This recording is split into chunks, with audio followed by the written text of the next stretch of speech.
এ দুনিয়া পরে থাকবে, আমরা একদিন থাকব না। সবাই যেদিন ভুলে যাবে, নবীজি আপনি ভুলিবেন না। আল্লাহুম্মা সাল্লি আলা সাইয়্যিদিনা মাওলানা মুহাম্মদ ওয়া আলা আলিহি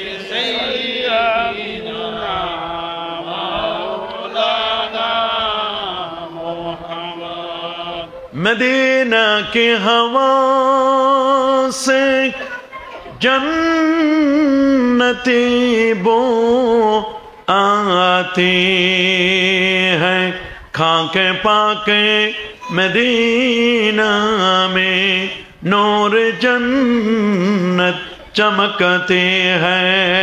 बलागल उला कशफत दुजा बिजमालिही हसनत जमीओ सल्लो।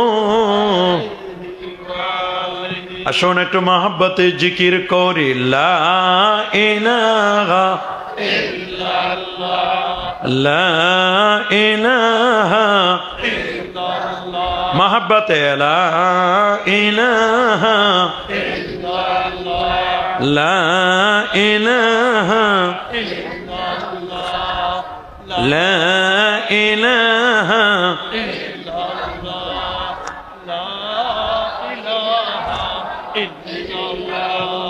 সুবহানাল্লাহ ওয়ালহামদুলিল্লাহ, লা ইলাহা ইল্লাল্লাহ, মহব্বতে লা ইলাহা ইল্লাল্লাহ। সুবহানাল্লাহ ওয়ালহামদুলিল্লাহ, লা ইলাহা ইল্লাল্লাহ, লা ইলাহা ইল্লাল্লাহ, লা ইলাহা ইল্লাল্লাহ। হাসবি রব্বি জাল্লাল্লাহ, মাফি খালকি খায়রুল্লাহ, নূর মুহাম্মদ সাল্লাল্লাহু আলাইহি ওয়াসাল্লাম। সুবহানাল্লাহ ওয়ালহামদুলিল্লাহ, লা ইলাহা ইল্লাল্লাহ, সুবহানাল্লাহ ওয়ালহামদুলিল্লাহ, লা ইলাহা ইল্লাল্লাহ, লা ইলাহা ইল্লাল্লাহ, লা ইলাহা ইল্লাল্লাহ, লা ইলাহা ইল্লাল্লাহ, মুহাম্মাদুর রাসূলুল্লাহ সাল্লাল্লাহু আলাইহি ওয়াসাল্লাম। বাগবাড়ি কেন্দ্রীয় জামে মসজিদ প্রাঙ্গণে পবিত্র ঈদে মিলাদুন নবী সাল্লাল্লাহু আলাইহি ওয়াসাল্লাম 1446 হিজরি উদযাপন উপলক্ষে বাগবাড়ির ছাতকের উদ্যোগে দুদিন ব্যাপী ওয়াজ ও দোয়ার মাহফিলের আজকের সমাপনী রজনীর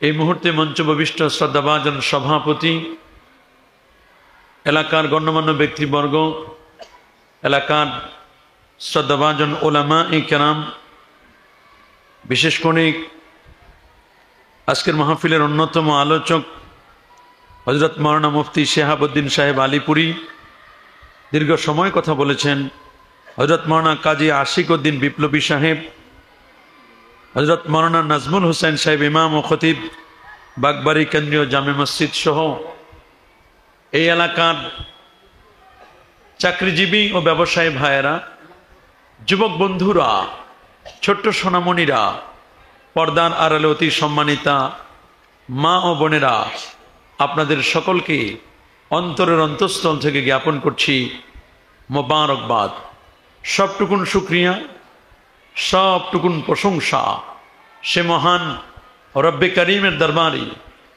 যিনি আজকের এই পবিত্র রবিউল আউয়ালের চাঁদে শত ব্যস্ততাকে পিছনে ফেলে আরামের ঘুমখানাকে হারাম করে দিয়ে মসজিদের আঙ্গিনায় জান্নাতি পরিবেশে আলেম ওলামাদের সোহবতে কোরআন এবং সুন্নাত রিয়েল স্পিচগুলো, মূল বক্তব্যগুলো শোনার লক্ষ্যে শত শত মায়ের সন্তানদেরকে এখানে আসার ও বসার, আলেম ওলামাদের চেহারা নজর করবার সুযোগটুকু নায়েত করলেন। কালিমাতুশ শুকর আদায় করে আমরা একবার পড়ছি আলহামদুলিল্লাহ। লাখো কোটি, তার চেয়ে আরো অনেক অনেক গুণ বেশি দরুদ আর সালাম পেশ করছি পেয়ারা নবী ও রসুল করিম সাল্লাল্লাহু আলাইহি ওয়াসাল্লামের কদম মোবারকায় বিনা দরখাস্তে যে নবীর উম্মত হতে পেরেছি, যিনি শামসুদ্দোহা, যিনি বাদরুদ্দোজা, যিনি নূরুল হুদা, যিনি সাহিব কাবা কাউসাইনে আও আদনা, যিনি রসুলুস সাকালাইন, যিনি ইমামুল হারামাইন, যিনি ইমামুল কিবলাতাইন, ইমামুল জাদ্দিন হাসান ওয়াল হুসাইন রাদিয়াল্লাহু তাআলা আনহুমা, আফতাব নবুওয়া, যিনি শাহানশাহি রিসালা, যিনি নূরে মুজাসসাম হুজুর আকরাম, যিনি ইয়াসিন, যিনি তাহা, যিনি মুজাম্মিল, যিনি মুদ্দাসসির, যিনি আহমদ, যিনি মুহাম্মদ সাল্লাল্লাহু আলাইহি ওয়াসাল্লাম। আরেকটি বার শুকরিয়া আদায় করে পড়ছি আলহামদুলিল্লাহ। সবাই বলে আল্লাহু আকবার, আর যারা বলে আল্লাহু আকবার। যারা মসজিদের ভিতরে কথা বলছেন আপনাদের কথা বন্ধ করুন, না হলে কিন্তু আমি কথা বলতে পারবো না। একেবারে যারা দাঁড়িয়ে আছেন, বাবা আমি আপনাদের অনুরোধ করছি আল্লাহর রাস্তায় বসে যান। দাঁড়ায় থাকার মধ্যে কোনো ফজিলত নাই। যখন দাঁড়ানোর প্রয়োজন হবে আমরাই বলবো আপনাদেরকে যে আমরা এখন দাঁড়ায় নবীকে সালাম দেব, তখন আপনারা বসে থাকবেন না, তখন দাঁড়াবেন। এখন দাঁড়ানোর কোনো প্রয়োজন নাই। আল্লাহর রাস্তায় বলছি মেহেরবানি করে বসে যান। আমাদের সময় খুব শর্ট, কারণ 12টার মধ্যেই আমাকে প্রোগ্রাম ক্লোজ করে দিতে হবে। আমরা চাই অল্প সময়ে অনেক কথা শুনব, খুব মনোযোগের সাথে কথাগুলো শ্রবণ করবার চেষ্টা করবেন। প্যানে হাজিরিন, আপনারা সকলে জানেন বর্তমান যে যুগটি, এটি একটি প্রযুক্তি বিজ্ঞান, computer, internet, mobile, telephone, telegraph, telescope ও ডিজিটালের যুগ। এই যুগের মানুষ অত্যন্ত সচেতন, নানা মনের, নানা চিন্তার, নানা দৃষ্টিভঙ্গির মানুষ এই পৃথিবীতে বাস করছে। মানুষ আর এখন সাধারণ নয়, মানুষ এখন অসাধারণ। সব দিকে মানুষের প্রোগ্রেস হচ্ছে। মানুষ তার চিন্তা চেতনা, তার মননশীল মেধা দিয়ে শুধু পৃথিবী নয়, পৃথিবী ছেড়ে মানুষ মঙ্গল গ্রহকে উপেক্ষা করে তারা স্যাটেলাইটের যুগে প্রবেশ করেছে। নতুন নতুন বিষয় তার উদ্ভাবন করছে। আজ যে পৃথিবীতে বসা, এই পৃথিবীর বয়স হলো 454 কোটি বছর। সুবহানাল্লাহ বলেন। যে পৃথিবীতে আমরা আজকে ওয়াজ ও নসিহত শুনছি, এই পৃথিবীর বয়স প্রায় 454 কোটি বছর। পৃথিবীর আয়তন 51,01,05,000 বর্গ কিলোমিটার। বর্তমানে পৃথিবীতে 195টি দেশ আছে। 195টি দেশের মধ্যে 193টি দেশ জাতিসংঘের সনদপ্রাপ্ত, 232টির মতো রাষ্ট্র। আল্লাহর মেহেরবানি, এবছরের রিপোর্ট, গতকালকে রিপোর্ট বলছে আমাদের গোটা পৃথিবীতে এবছর 155টি দেশে পবিত্র ঈদে মিলাদুন নবী উদযাপিত হয়েছে। আল্লাহু আকবার বলেন। 155টি দেশে 155টি দেশে পবিত্র ঈদে মিলাদুন নবী সাল্লাল্লাহু আলাইহি ওয়াসাল্লাম উদযাপিত হলো। জাতিসংঘের স্ট্যাটিস্টিক বলছেন, পরিসংখ্যান বলছেন, গোটা পৃথিবীতে মানুষের সংখ্যা 807 কোটি। সুবহানাল্লাহ বলেন। 807 কোটি মানুষের মধ্যে 450 কোটি হচ্ছে মুসলমান। সুবহানাল্লাহ। 450 কোটি মুসলমান পৃথিবীতে বাস করছে। ফ্রান্সের একজন প্রফেসর তার নাম প্রফেসর ডি লা মার্টিন। তিনি 14 বছর পর্যন্ত আমার নবীর জন্ম বৃত্তান্ত, নবীর মিলাদ, নবীর 63 বছরের হায়াত, প্রতিটি বছর, প্রতিটি ঘন্টা, প্রতিটি মিনিট, প্রতিটি সেকেন্ড নিয়ে তিনি গবেষণা করেছেন। সুবহানাল্লাহ। 14 বছর গবেষণা করেছেন। তিনি বলেছেন, after 14 years of research he reported that might be calculated ocean Pacific but it is never possible to big of character prophet Muhammad sallallahu alaihi wasallam। 14 বছর গবেষণা করার পরে তিনি বলেন, আমার গবেষণায় যেটি আমি ধরা পড়েছি, প্রফেসর ডি লা মার্টিন বলেন, এই পৃথিবীর মধ্যে 7টি মহাসাগর আছে। 7টি মহাসাগরের সবচেয়ে গভীরতম ডিপনেস মহাসাগরটির নাম হলো প্রশান্ত মহাসাগর। বলেন কি নাম? আরো জোরে। প্রশান্ত মহাসাগরের আরো একটি স্পেশাল জায়গা আছে, তার নাম হচ্ছে চ্যালেঞ্জার দ্বীপ। মারিয়ানা ট্রেঞ্চ বলা হয় চ্যালেঞ্জার দ্বীপ। এই চ্যালেঞ্জার দ্বীপের 35,853 ফুট হচ্ছে তার গভীরতা, প্রায় 11 কিলোমিটার গভীর। সুবহানাল্লাহ। 11 কিলোমিটার গভীর। হিমালয়ের মতো পর্বত, কাঞ্চনজঙ্ঘা হিমালয় পর্বত যদি ওই মারিয়ানা ট্রান্স চ্যালেঞ্জার দ্বীপের মধ্যে ফেলে দেওয়া হয়, তাহলে তার উপরে কমপক্ষে 3 কিলোমিটার পানি প্রবাহিত হবে। তিনি বলেছেন, প্রফেসর ডি লা মার্টিন বলেন, ওই চ্যালেঞ্জার দ্বীপের তলায় যতগুলো বালুকণা আছে, যতগুলো ছোট ছোট কুচি কুচি পাথর আছে, মানুষের সায়েন্স এন্ড টেকনোলজি এত আপগ্রেড হবে, মানুষ এমন একটি পর্যায়ে পৌঁছবে যে মানুষ এক সময় ওই জায়গায় কতটুকু বালুকণা আছে, কতটুকু পাথর কুচি আছে, এগুলোকে মানুষ কাউন্ট করবে, পরিমাপ করতে পারবে। কিন্তু আল্লাহর নবীর বায়োগ্রাফি, আল্লাহ নবীর মর্যাদা, আল্লাহ নবীর চরিত্রের মাধুর্যতা, এটা পরিমাপ করার মতো কোনো জ্ঞান, কোনো ক্যাপাবিলিটি, কোনো শক্তি আল্লাহ তাআলা মানুষকে দান করে নাই। যে কারণে আল্লামা আব্দুর রহমান জামি রহমতুল্লাহ আলাই তিনি বলতে বাধ্য হয়েছেন, ইয়া সাহিবাল জামাল ইয়া সাইয়্যিদাল বাশার মিন ওয়াজহিকাল মুনির লাকাদ নাওয়ারাল কমার লা ইউমকিনুস সানাউ কামা কানা হাক্কুহু বাদে আজ খোদা।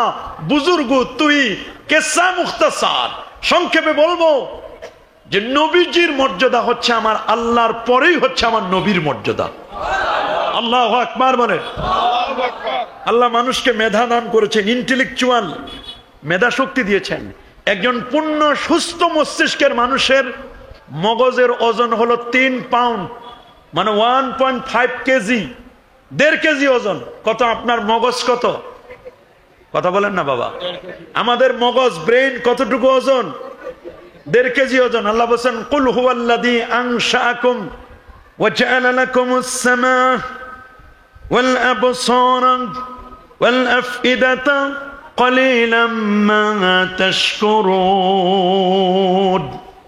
কুল হুয়াল্লাযী, আপনি বলুন তিনি সে মহান সত্তা, আনশাআকুম, যিনি তোমাদেরকে সৃষ্টি করেছেন, ওয়া জাআলা লাকুমুস সামা ওয়াল আবসারা ওয়াল আফইদা, যিনি তোমাদেরকে দান করেছেন শ্রবণ করার জন্য, হিয়ারিং, শুনবো, শোনার জন্য দিয়েছেন 2টো কান। সুবহানাল্লাহ বলেন। আর যেমন আল্লাহু আকবার, শোনার জন্য দিয়েছেন 2টো কান। ওয়াল আবসারা, কোনো কিছু দেখবার জন্য রব্বুল আলামিন দিয়েছেন 2টো চক্ষু। কোনো কিছু ওয়াচিং করবেন, আপনি দেখবেন, ভিজন, আপনি কিছু দেখতে চান, তাহলে আল্লাহ আপনাকে দান করেছেন 2টো চক্ষু। ওয়াল আফইদাতা, আপনি এটাকে অ্যানালাইসিস করবেন, চিন্তা করবেন, গবেষণা করবেন। ইন্টেলেকচুয়াল বিং, হিউম্যান বিং, মানুষ তার চিন্তাশীল, মানুষ চিন্তনশীল প্রাণী, মানুষ চিন্তা করতে পারেন। এই যে হিউম্যান বিং, মানুষকে আল্লাহ তাআলা ব্রেন দান করেছেন। বিজ্ঞানীরা বলেছেন এই যে ব্রেন, এটার স্টোরেজ কত? আমরা যে মোবাইলগুলো কিনি, মোবাইলের স্টোরেজ হলো 64 জিবি। বলেন কত জিবি? র্যাম হলো 8 জিবি, এর চেয়ে একটু বেশি হলে 128 জিবি, এর চেয়ে বেশি হলে 256 জিবি র্যাম। র্যাম হলো 8 জিবি বা 10 জিবি, 12 জিবি সর্বোচ্চ। রোম যেটা, এটা কত? 256। আর ল্যাপটপ যেগুলো, এগুলো হলো 1 টেরা, তার মানে 1000 জিবি। কত? 1000 জিবি। ল্যাপটপ আরো যেগুলো নিম্নমানের আইপ্যাড, এরা 500 জিবি 500 জিবি। আর আল্লাহ যে মানুষকে ব্রেন দিয়েছেন, ব্রেনটা কত জিবি, এটাকে জিবিতে আনে নাই, ওনারা বলছে এটা পেটাবাইট, 2.5 পেটাবাইট। তার মানে 25 লক্ষ জিবি মানুষের ব্রেনে আল্লাহ স্টোরেজ, খালি জায়গা দান করেছেন। আল্লাহু আকবার। বলবেন হুজুর 25 লক্ষ জিবি বুঝি না। যদি না বুঝেন তাহলে হিসাব নেন। আমার কাছে এই কাগজের পৃষ্ঠাটা দেখছেন না? এই পিঠ কি? মাশাআল্লাহ সাদা। এই পিঠ কি? সাদা। এইরকম সাদা কাগজের A4 সাইজের একটা পেজ এই বাগবাড়ি মসজিদের এখানে মাহফিলের এই আঙ্গিনায় এরকম করে স্তূপ করলাম। এটা স্তূপ করতে করতে করতে করতে করতে করতে করতে করতে করতে করতে করতে করতে করতে করতে করতে সূর্য পর্যন্ত দিছি। বলবেন হুজুর সূর্য কত দূরে? সূর্য হলো এই পৃথিবী থেকে 13 লক্ষ গুণ বড়, 9 কোটি 30 লক্ষ মাইল দূরে, মানে 15 কোটি কিলোমিটার দূরে। কয় কোটি? 15 কোটি। 9 কোটি 30 লক্ষ মাইল আর 15 কোটি কিলোমিটার, বর্গ কিলোমিটার। আল্লাহু আকবার। 15 কোটি কিলোমিটার দূরে হলো সূর্য। সূর্য পৃথিবী থেকে এত বড় হওয়া সত্ত্বেও, এত দূরে হওয়া সত্ত্বেও সূর্যের আলো আমরা পাই কিনা? সূর্য পর্যন্ত কাগজগুলো স্তূপ দিলেন। সূর্যের চেয়ে বড় হলো একটা তারকা আছে, তার নাম বেটলজিয়াস তারকা। এই তারকাটা সূর্য থেকে 33 কোটি গুণ বড়। আল্লাহু আকবার বলেন। 33 কোটি গুণ তারকা যেটা, সেটার নাম হলো বেটলজিয়াস তারকা। এই বেটলজিয়াস তারকাটা যেটা সূর্য থেকে 33 কোটি গুণ বড়, ওই তারকার চেয়ে আরো বড় একটা তারকা আছে, ওইটা 45 কোটি গুণ বড় তারকা। ওইটার নাম হলো YX স্কুটি। YX স্কুটি এটা আরো বড়। তো এইরকম 300 কোটি তারকা আছে। আল্লাহু আকবার বলেন। কত কোটি তারকা? এরকম 300 কোটি নক্ষত্র আছে, তারকা আছে। এই 300 কোটি নক্ষত্রের পর হচ্ছে গ্যালাক্সি। এই যে বিভিন্ন তারা দেখেন আপনারা উপরে আকাশের দিকে, Galaxy, Milky Way, Nova, supernova, Proxima সেন্ট্রাই, Andromeda Galaxy. এরপর হলো লা উকসিমু বিমাওয়াকিউন নুজুম, ব্ল্যাক হোল। মাওয়াকিউন নুজুম মানে সব তারকাগুলো যখন ওই তারকার ভিতরে চলে যায় তখন এরকম YX স্কুটি, তারপরে ইটা কেরিনা, তারপরে নোভা, সুপারনোভা, প্রক্সিমা সেন্ট্রাই, তারপরে আপনার যত গ্যালাক্সি সবগুলো যখন ব্ল্যাক হোলের ভিতরে ঢুকে যায় তখন একটা বাচ্চা চকলেট খেতে খেতে, শিশু চকলেট খেতে খেতে যখন ওটা পাতলা হয়ে যায়, ওই রকম এই সবগুলো তারকা ওইখানে ঢুকলে বের হওয়ার সময় পাতলা হয়ে বের হয়ে আসে। আল্লাহু আকবার বলেন। সেই ব্ল্যাক হোলের পরে হচ্ছে প্রথম আকাশ, এরপর কি? দ্বিতীয় আকাশ। প্রথম আকাশ যত বড় তার চেয়ে আরো বড় দ্বিতীয় আকাশ। দ্বিতীয় আকাশের পরে তৃতীয়, চতুর্থ, পঞ্চম, ষষ্ঠ, সপ্তম আকাশ। এরকম 7 আকাশ পর্যন্ত এরকম কাগজ দিয়ে স্তূপ দিবেন, এরকম স্তূপ দিয়ে সাজাবেন। সাজাতে সাজাতে সাজাতে সাজাতে সাজাতে একেবারে সিদরাতুল মুনতাহা। সিদরাতুল মুনতাহার পরে 70,000 নূরের পর্দা। এরপরে আল্লাহ পাকের আরশ পর্যন্ত এটা সাজাবেন। ওয়াসিয়া কুরসিয়ুস সামাওয়াতি ওয়াল আরদ লাকাদ জাআকুম রাসূলুম মিন আনফুসিকুম আজিজুন আলাইহি মা আনিতুম হারিসুন আলাইকুম বিল মুমিনিনা রাউফুর রহিম ফাইন তাওয়াল্লাউ ফাকুল হাসবিয়াল্লাহু লা ইলাহা ইল্লাহু আলাইহি তাওয়াক্কালতু ওয়া হুয়া রাব্বুল আরশিল আযীম পর্যন্ত আপনি সাজান। যতগুলো এই পর্যন্ত সাজাইতে, বাগবাড়ি থেকে নিয়ে আরশে আযীম পর্যন্ত সাজাতে গেলে, স্তূপ দিতে গিয়ে যতগুলো কাগজের পৃষ্ঠা লাগবে, ওই পরিমাণ স্টোরেজ, ওই পরিমাণ ভ্যাকান্সি, শূন্য স্থান, খালি জায়গা আল্লাহ আপনার মাথায় দান করেছেন। এরপরও এই মাথাটা খাটাইতে পারেন না, তারপরও বসতে বললে বসেন না, দাঁড়ায় থাকতে পছন্দ করেন। এত নিয়ামত আল্লাহ আপনাকে ব্রেনটা দিলেন। আল্লাহ বলছেন আলাম নাজআল্লাহু আইনাইন ওয়া লিসানান ওয়া শাফাতাইন। বান্দারে, দুটো চোখ দিয়েছি, কান দিয়েছি, এত কিছু দিলাম, তারপরও বুঝলা না। তোমাকে আমি হিউম্যান বিং বানাইছি, তুমি তো আর গরু ছাগল না। গরু ছাগলের কোনো ইউনিভার্সিটি নাই, আছে নাকি? মানুষের জন্য ইউনিভার্সিটি আছে, পড়াশোনা করার জন্য মানুষের সব ব্যবস্থাপনা আছে। আল্লাহু আকবার বলেন। আর আল্লাহু আকবার। প্যারা হাজিরিন, এই জন্য এই মেধা দিয়ে, এই মেধা এত জায়গা সব আপনি জায়গা রাখতে পারেন স্টোরেজে। আমার নবীর মহব্বত, নবীর প্রেম, নবীর ভালোবাসা, নবীর মিলাদুন নবীর জন্য একটু জায়গা 1 GB খালি করা যাবে না? কি খালি করতে চান? 1 GB হলে হবে, কারণ 12টা পর্যন্ত 1 GB হলে মোটামুটি ব্রেনটা এত বিশাল জায়গায় 1 জিবি খালি দিবেন আমাকে, 1 জিবি আপনাকে আমি ফুল করে দিব। ওই জিবি যদি ফুল রাখতে পারেন, জীবনে আপনার আর মিলাদ নবীর ব্যাপারে, ঈদে মিলাদুন নবীর ব্যাপারে কেউ কোনো ভেজাল করতে পারবে না। রাজি আছেন তো ইনশাআল্লাহ? কি রাজি তো ইনশাআল্লাহ? যদি এখন ভেজাল ঢুকছে সব জায়গায়, যাবেন কোথায়? এত ভেজাল। ঈদে মিলাদুন নবীর ব্যাপারে এক হুজুরকে ফোন করা হয়েছিল, হুজুর আমাদের মসজিদে ঈদে মিলাদুন নবী করব। হুজুর বলেন, বাবা এগুলো বেদাত, আমার এগুলোতে জড়াইও না, এগুলো বেদাত, এই কাজ আমি করি না, এগুলো গরম সুন্নি মাজার পূজারী যারা তারা করে। এই 1 ঘন্টা পরে হুজুরকে ফোন দিচ্ছে, হুজুর ওই জাতীয় মসজিদ বাইতুল মুকাররমে 15 দিন ব্যাপী ঈদে মিলাদুন নবীর মাহফিল, হুজুর আপনাকে একটু দাওয়াত দিতে চাই। হুজুর বলে কোনো প্রবলেম নাই। মাত্র 1 ঘন্টার ব্যবধানে আপনার মসজিদে নাজায়েজ, সুইচ তখন অফ করা ছিল, আর যখন এটা জাতীয় মসজিদ বাইতুল মুকাররমে গেল সাথে সাথে সুইচ অন হয়ে গেল, কোনো সমস্যা নাই। বসে ভালো দেখে ডেট দিবেন আর হাদিয়াটা একটু বাড়াই দিবেন। ডেট যদি ঠিক থাকে, হাদিয়া যদি বেড়ে যায়, তাহলে নাজায়েজটা কি হয়ে যায়? ঈদে মিলাদুন নবী সাল্লাল্লাহু আলাইহি ওয়াসাল্লামের ব্যাপারে কোনো র্যালি করা যাবে না, এটা বেদাত। নবী করে নাই, সাহাবী করে নাই, তাবি করে নাই, তাবে তাবিন করে নাই, মাশাআল্লাহ আলহামদুলিল্লাহ। কিন্তু সিরাতুন নবীর ব্যাপারে মনে হয় সব সাহাবী করছে। সিরাতুন নবীর ব্যাপারে যখন ফেনীতে র্যালি হলো, তখন কারো কোনো ফতোয়া নাই। আমাদের কাছে যখন ঈদে মিলাদুন নবীর দলিল চাই যে হুজুর পবিত্র ঈদে মিলাদুন নবী সাল্লাল্লাহু আলাইহি ওয়াসাল্লাম এটা এত গুরুত্বপূর্ণ বিষয়, আপনারা এটা পালন করেন, এই ব্যাপারে কোরআন থেকে, সহিহ হাদিস থেকে, সহিহ সুন্নাহ থেকে দলিল দিবেন। প্রথম সাহাবায়ে কেরাম কারা কারা করেছেন, প্রথম ঈদে মিলাদুন নবীতে কি কি তাবাররুক ছিল, কে কি করেছেন, প্রথম কারা করছে, আমরা বলবো এটা ভালো কথা আলহামদুলিল্লাহ।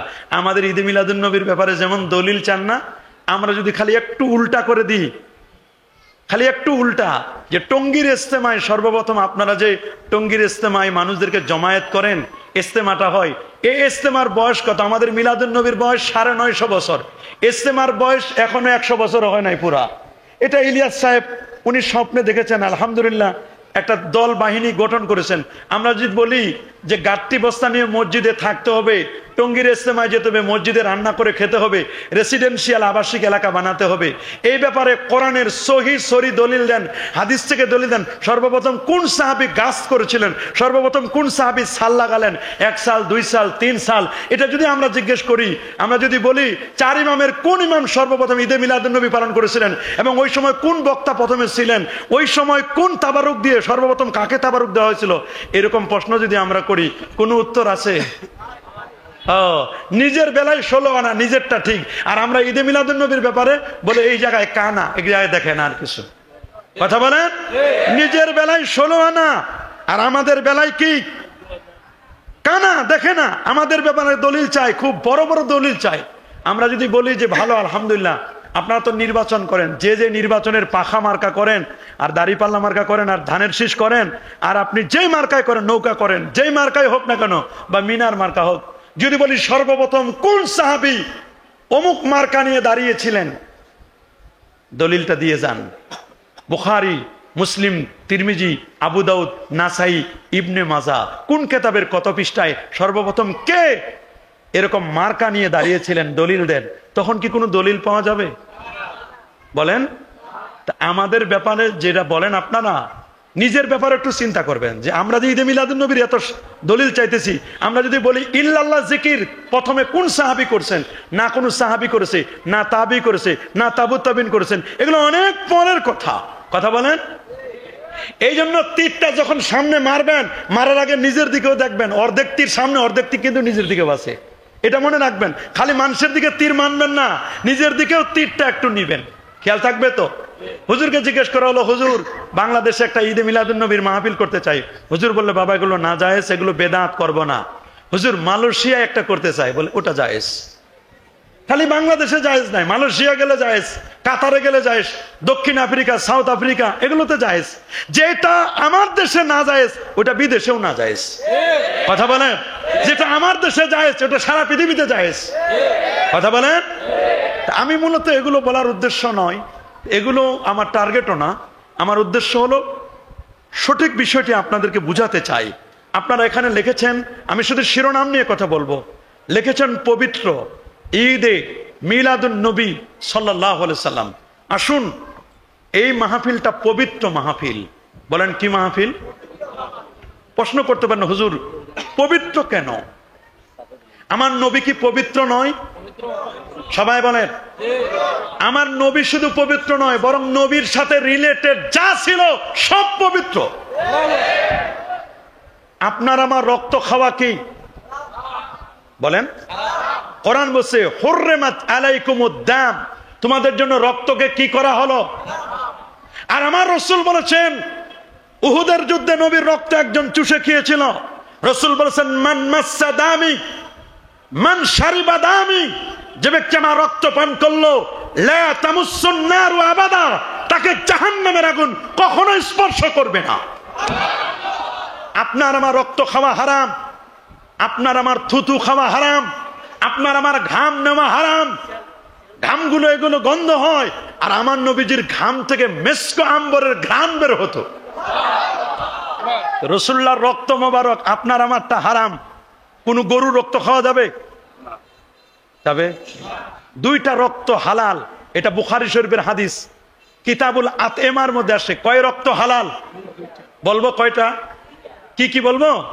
এক হলো কলিজার ভিতরে যে রক্ত আছে, এই কলিজা খাওয়া জায়েজ। কাবেদ মানুষের দেহের মধ্যে কালো অংশ, রাসূল বলেছেন কলিজা। আর হচ্ছে প্লিহা, মানে তিলি বলে নাকি আপনাদের দেশে, কালো যেটা তিলু, এই তিলু আর কলিজা, এই দুই রক্ত জায়েজ। আর দুইটা মরা প্রাণী খাওয়া জায়েজ, বাকি কোনো মরা প্রাণী খাওয়া যাবে না। মুরগি মরলে খাওয়া যায়? হাঁস মরলে, গরু মরলে খাওয়া যাবে? যাবে না। কিন্তু দুইটা মরা প্রাণী খাওয়া যাবে, একটা হলো মাছ, আর একটা হলো টিড্ডি, জাররাত। রাসূল হাদিসে বলেছে জাররাত, এটা বুখারীর হাদিস। জাররাত মানে টিড্ডি, ফড়িং এর মতো দেখতে, বড় ফড়িং এর মতো টিড্ডি, টিডি পাখি। এই টিডি খাওয়া যাবে কি? এটা আমার দেশে পাওয়া যায় না, এটা সৌদি আরবে পাওয়া যায়, বা অন্যান্য রাষ্ট্রে, ইয়ামান, কুয়েত, কাতার, ওই সমস্ত অঞ্চলে পাওয়া যায়। টিড্ডি বলা হয়, জাররাত বলা হয়। হাদিসের মধ্যে আসে জাররাত। একটা হলো কি মাছ এমন, ওইটা মরলেও না, শুধু ওইটা মরার পরে যদি পচেও যায়, ওটার শুটকি করে খায়, ওটার ছাড় নাই কোনো। বলেন না, ছাড় আছে নাকি? মাছ মরলেও শান্তি নাই, মরেও শান্তি নাই, আছে নাকি? মরার পরে শুটকি করে, পচে গেছে, ওইটারে শুকাইয়া আবার নতুন করে ধুয়ে আবার ওটারে খাওয়াবে। আল্লাহু আকবার বলেন। হোটেলে যখন মাছ রান্না হয়, যদি দেখেন মাছ চলে না, তাহলে ওই মাছগুলোরে আবার ভালো করে ধুয়ে ওটারে কড়া ভালো করে আপনার দিয়ে বেসন দিয়ে ওটারে কড়া ভাজি দিয়ে পেঁয়াজ আর মরিচ দিয়ে এমন রসুন দিয়ে ভর্তা করে, মনে হয় যে নতুন আসমানি নাজিল হয়েছে খাবার। কথা বলেন। এটা হলো সিস্টেম হোটেল ব্যবসায়ীদের জন্য। হাদিস কোরআনে আছে, আল্লাহুম্মা রাব্বানা আনজিল আলাইনা মাইদাতাম মিনাস সামাই তাকুনু লানা ঈদান লিআউয়ালিনা ওয়া আখিরিনা। হযরত ঈসা রুহুল্লাহ তার উম্মতের উপর আসমানে খাবার যেদিন নাজিল হয়েছিল, ওই খাবার নাজিল হওয়ার দিনটাকে তারা ঈদের দিন বলেছে। তা যদি একটা খাবার নাজিল হওয়ার দিন ঈদের দিন হয়, আমার নবী পৃথিবীতে শুভাগমন করেছেন, এটা ঈদ না? খুশি না? ঈদ আমি বলবো পরে। পবিত্র আমার নবী, পবিত্র। নবীজির পেশাবও খাইছে সাহাবিয়া মহিলা, খায় নাই? এটা কোনো কেচ্ছা কাহিনী নয়। নবীর রক্ত খেয়েছে 4 জন সাহাবী। বলেন কয়জন? 4 জন। নবীর পেশাব খেয়েছে 3 জন। আল্লাহু আকবার। যিনি রক্ত খেয়েছেন জীবনের তরে, তার আর অন্য কোনো ওষুধ খাওয়া লাগে নাই। যিনি পেশাব খেয়েছিলেন, তার জীবনের তরে পেটের অসুখ হয় নাই। আল্লাহু আকবার। আরো যারা বলেন আল্লাহু আকবার। এই জন্য আমার নবীর ঈদে মিলাদুন নবী আপনাকে বুঝতে হবে এটা কেন পবিত্র, কেন পবিত্র। সুবহানাল্লাহ, কেমন পবিত্র।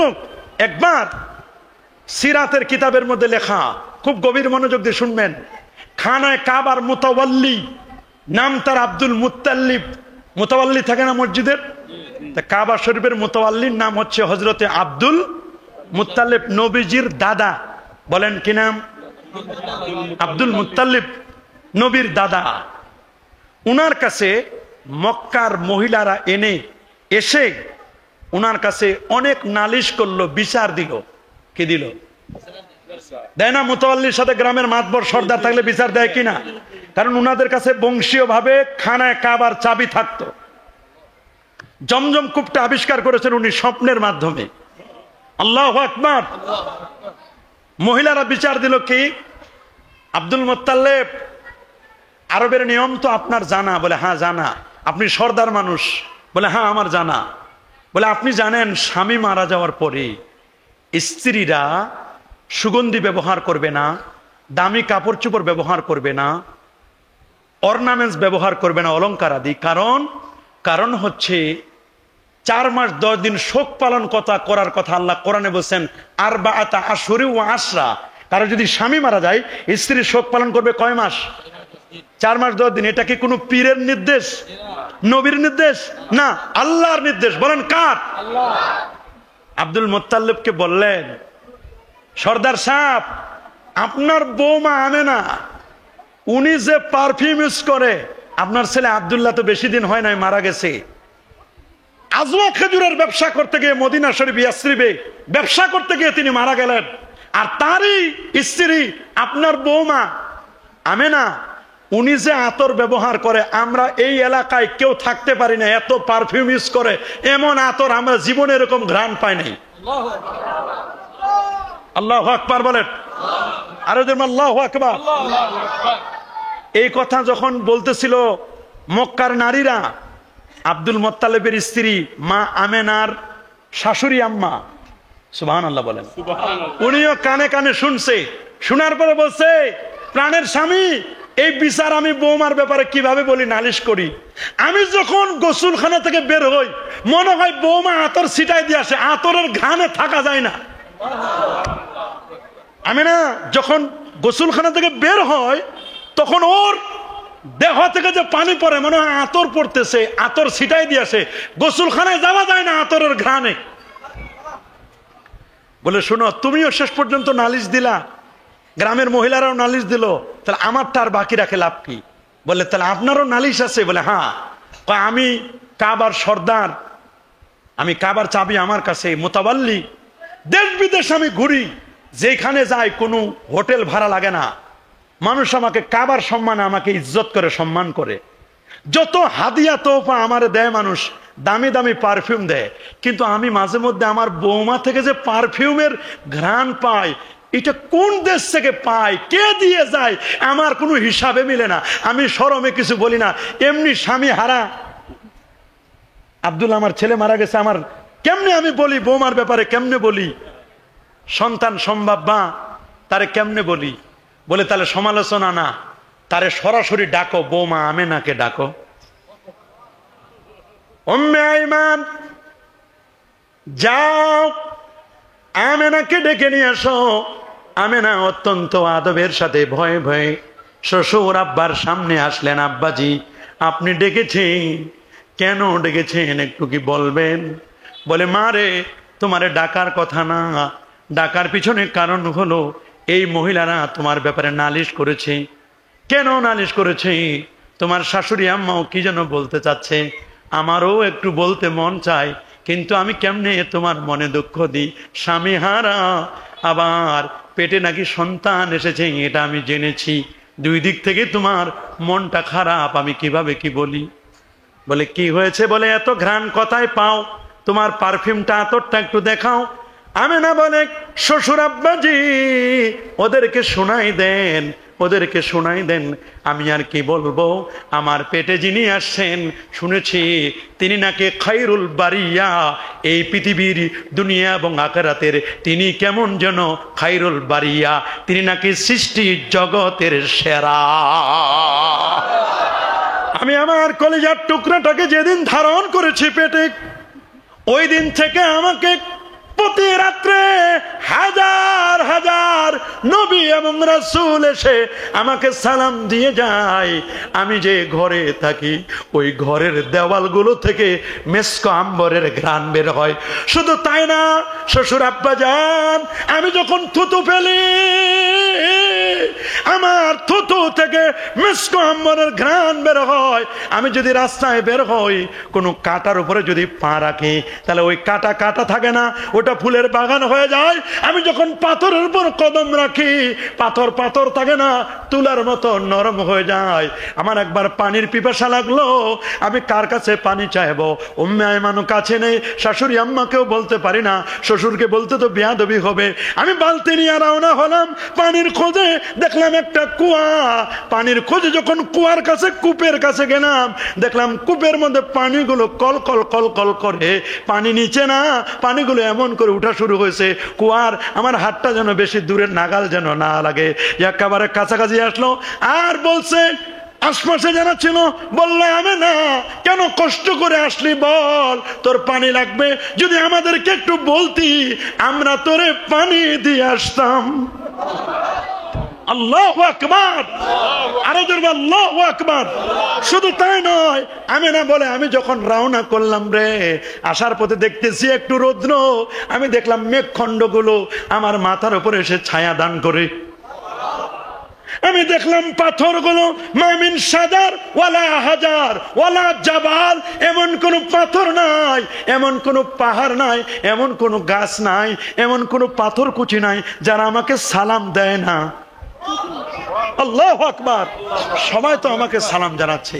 বলে, ও তাহলে পেটের ভিতরে যিনি আছেন তিনি এত পুত পবিত্র। আল্লাহু আকবার।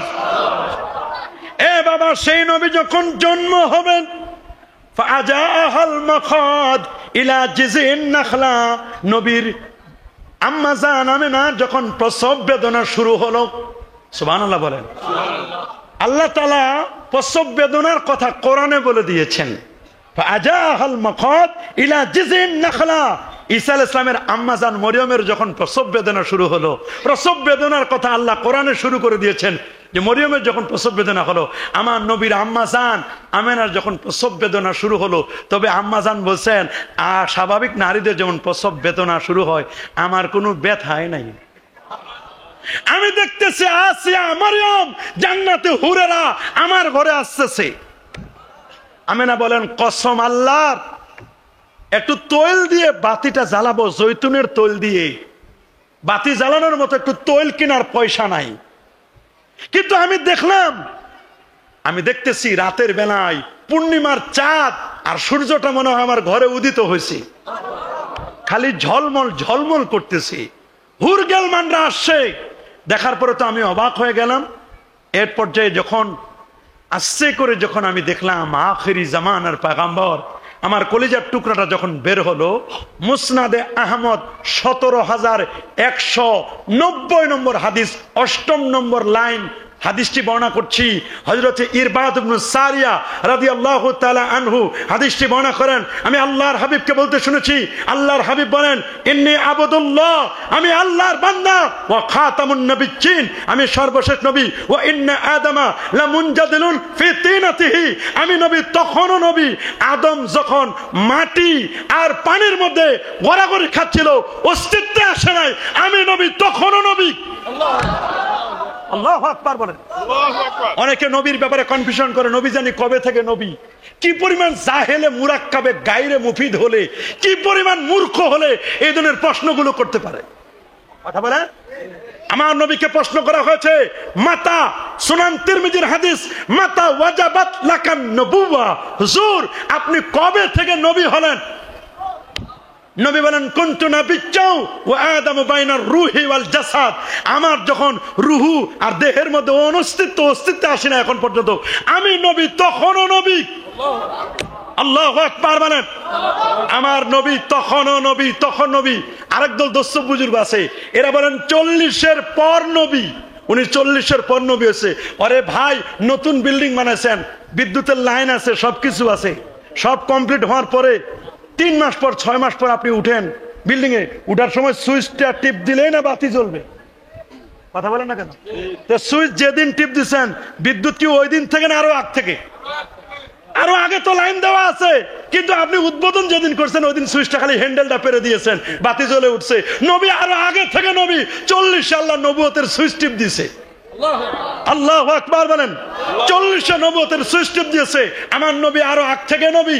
আরে বাবা, আদম আলাইহিস সালাম যখন অস্তিত্বে ছিল তখন আমার নবী নবী ছিলেন। কোরআনও সে কথা বলছে, হাল আতা আলাল ইনসান হিনুম মিনাদ দাহর লাম ইয়াকুন শাইআম মাযকুরা ইন্না খলাকনাল ইনসানা মিন নুতফাতিন আমশাজ নাবতালি ফাজআলনাহু সামিআম বাসীরা। আল্লাহু আকবার। অনস্তিত্ব থেকে যখন কোন অস্তিত্ব আসে নাই আমার রাসূল তখনও নবী। আল্লাহু আকবার বলেন। ওরা বলে নবী 40-এর পরে মাত্র 23 বছর মানবো। 63-র 40 বাদ থাকবে কত? 23 মানবো। এইটা হলো নবীর সিরাত। এটা কি সিরাত? আগে সিরাত না আগে মিলাদ? বলেন আগে কি? আগে দুধ না তারপর সর? নাকি আগে সর খাবেন? দুধ নাই, দুধ দহন করে সর খাবে। দুধ ছাড়াই সর নিতে চায়, দুধ ছাড়াই ঘি নিতে চায়, মারফত নিতে চায়। আছে না একদল ভণ্ড পীর, শরীয়তের ধার ধার না, উনি মারফত নিয়ে ব্যস্ত আছে। মারফতের টুং টুং টুং টুং টুং টুং করে বাজায়, উনি মারফত নিয়ে আছে। শরীয়ত নাই, দুধে নাই, উনি ঘি লয়ে বসে আছে। আগে কি? তারপর আগে দুধ, তারপর সর, তারপর ওখান থেকে মাখন, ঘি, তারপর ছানা, তারপর মিষ্টি। অনেক পরে সবাই মিষ্টি বানাইতে পারে না, কারিগর লাগে। কারিগর ছাড়া ভালো মিষ্টি বানাইতে পারে না। সবাই পীর হতে পারে না, তরিকা থাকলে পীর হয় না। তরিকার আমল করতে হবে, আদব থাকতে হবে, অনেক কিছু বিষয় নিয়ে তারপর তিনি পীর হবেন। হ্যাঁ, মাজার নিয়ে সমাজের মধ্যে এখন দেখা যাচ্ছে মাজার ভাঙ্গা হচ্ছে, শাহপুরানের মাজারের উপর আঘাত হানা হচ্ছে। আমরা বলবো মাজার ওয়ালাদের কোনো দোষ নাই। মাজারের মুতাওয়াল্লি শরীয়ত বিরোধী কোনো কাজ করলে ওই মুতাওয়াল্লিকে গ্রেফতার করে। মাজার কমিটিতে যারা আছে তাদেরকে গ্রেফতার করেন, ওদেরকে ধরে শরিয়া বিরোধী হলে ওদেরকে শায়েস্তা করেন। শাহপরান, শাহজালাল, ইয়ামানি, মুজাররাদি এরা আল্লাহর ওলি, এদের কোনো দোষ নাই, এদের কোনো দোষ নাই, এদের মর্যাদা আছে। আলা ইন্না আউলিয়া আল্লাহ লা খাউফুন আলাইহিম ওয়া লা হুম ইয়াহজানুন আল্লাযীনা আমানু ওয়া কানু ইয়াত্তাকুন লাহুমুল বুশরা ফিল হায়াতিদ দুনিয়া। এদের মর্যাদা আল্লাহ দিয়েছেন। কথা বলেন। দোষ হলো যারা মাজার পরিচালনা কমিটি, তাদের দোষ। মসজিদের কি দোষ? মসজিদ কমিটি যদি অন্যায় করে কমিটির দোষ হবে, আল্লাহর ঘরের কোনো দোষ নাই। কথা বলেন। হ্যাঁ, মাজারে যদি ভণ্ডামি চলে তাহলে সে ভণ্ডামি দূর করতে হবে। আমরা কখনো মাজার পূজারি নয়, আমরা শরিয়া বিরোধী কখনো এলাও করি না। মনে রাখবেন, এমন মাজারও আছে নামাজ নাই, নামাজের পীর আছে, মুতাওয়াল্লি আছে, কমিটিতে আছে। মাজার কমিটিতে নামাজ নাই, রোজা নাই, হজ নাই, যাকাত নাই, তরিকা নাই, তাসাউফ নাই, লেবাস নাই, পোশাক নাই, সিরাত নাই, সুরত নাই, আদব নাই, আখলাক নাই। আছে মদ, জুয়া, গাঁজা, আফিন, ইয়াবা, বাবা, হিরোইন, ফেন্সিডিল, একতারা, দোতারা, সেতারা, আউল, বাউল, ফাউল, নাচানাচি, ফালাফালি, নারী পুরুষের বাদ বিচরণ, আর ঢোল বাজিয়ে টুং টুং টুং টুং করে বাজায়, আর এখানে ঢোলে বাড়ি দেয়। এগুলো পীর নয়, ভণ্ড, প্রতারক, মাজারের মুতাওয়াল্লি নয়, মাজারের বিরোধী এরা। এরা ঈমান বিধ্বংসী।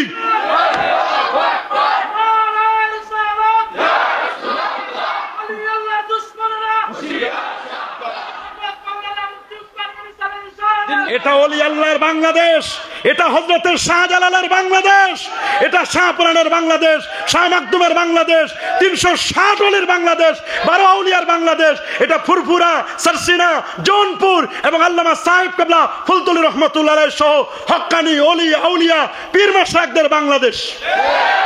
এই দেশের মাটি আর মানুষকে যারা বাদ করেছেন, হক্কানি রব্বানি পীর মাশায়েখগণ, আলেম ওলামাগণ, হোক যে ঘরানার আলেম, হোক কওমি, সরকারি, দরকারি, আলিয়া, হক্কানি হলেই হবে। কথা বলে যারা বলেন। কবরের কাছে গেলে কবর পূজা হয় না। কবরের কাছে গেলে যদি কবর পূজাই হয়, জগৎ বিখ্যাত ইমাম আমিরুল মুমিনিন ফিল হাদিস আবু আব্দুল্লাহ মুহাম্মদ ইবনে ইসমাইল ইবনে ইব্রাহিম ইবনে মুগিরা আল বারদাসবাল জুফি আল ইয়ামানি আল বুখারী রাহিমাহুল বারির লেখা কিতাব আল জামিউল মুসনাদ আস সহিহ আল মুখতাসার মিন উমুর রাসূলিল্লাহ সাল্লাল্লাহু আলাইহি ওয়াসাল্লাম মিন সুনানিহি ওয়া আইয়ামি, বুখারী শরীফের এই বিশাল কিতাবটি লিখেছেন আমার নবীর কবর, নবীজির রওজা মোবারকের সামনে। তিনি বলেছেন মা সান্নাতু হাদিসান, একটা হাদিসও বুখারীর মধ্যে স্থান দেয় নাই যতক্ষণ না হাদিসটি লেখবার আগে উজু করেছি, গোসল করেছি, 2 রাকাত নামাজ পড়েছি, ইস্তেখারা করেছি, 2 রাকাত নামাজ পড়েছি, জমজমের পানি পান করেছি, তাই একান্ত বেসেহাতি নবীর কাছে জিজ্ঞেস করেছি হাদিসটা সহি কিনা, জেনে শুনে বুঝে শুনে তারপর আমার বুখারীর মধ্যে স্থান দিয়েছি। কবরের কাছে গেলে যদি কবর পূজা হয় তাহলে ইমাম বুখারী কি কবর পূজারী ছিলেন? কি বলেন, কবর পূজারী ছিলেন? No no no.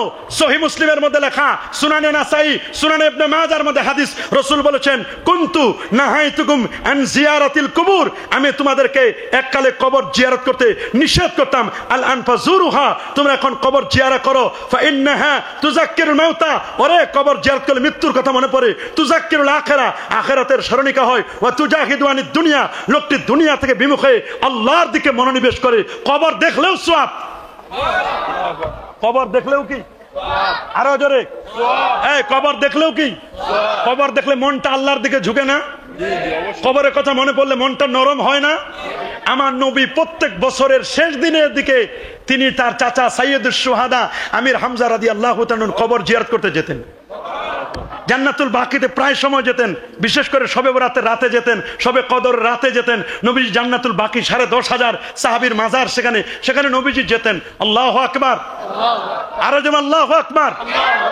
সহিহ মুসলিম শরীফের হাদিস, ইন্না রাসূলুল্লাহ সাল্লাল্লাহু আলাইহি ওয়াসাল্লাম যারা কাবারা উম্মি বাকা ওয়া আবকা মান হাওলা, নবীজি নিজেই তার আম্মা জানের কবর জিয়ারত করেছেন। নবীজি আমার নিজে কেঁদেছেন, সাহাবায়ে কেরামও কেঁদেছেন। নবীর আম্মা জানের কবর যদি রাসূলুল্লাহ করতে পারেন, আমরা জিয়ারত করতে পারি না? আর একদল দোস্ত বুজুর্গ বেরোছে, কয় নবীর মা বাবার কোনো খবর নাই, জাহান্নামী হবে। নাউজুবিল্লাহ বলেন। এই আমার নবীর মা বাবা কি জাহান্নামী?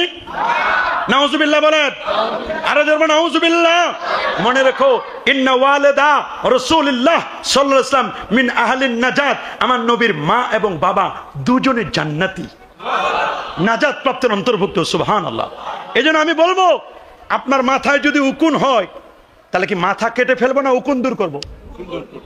বলেন না, এইখানে যদি একটা কখনো কেউ অন্যায় করে, অন্যায়টা দূর করবো না, সবাইকে আমরা দোষারোপ করব, অন্যায়টা দূর করব। আমার মাথায় উকুন হয়েছে, আমি উকুন দূর করব, মাথা কেটে ফেলবো না। মাজারে যদি কোনো অন্যায় চলে, অন্যায় দূর করো, মাজার ভেঙ্গো না বাবা। মাজার ভাঙ্গা যাবে কি বলেন, যাবে?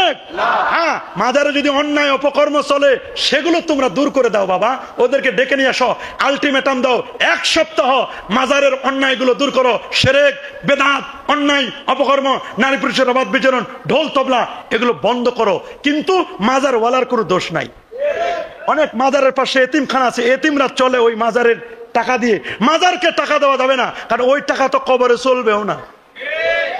ওটা ছবিওয়ালা টাকা চলবে কবরে, ছবি ছাড়াও চলবে না, কবরে ওই টাকা চলে না। সুতরাং ওই টাকা মাজারওয়ালার কোনো টাকা লাগে না, টাকা লাগে এতিমদের, টাকা লাগে দুস্থদের, টাকা লাগে দরিদ্রদের।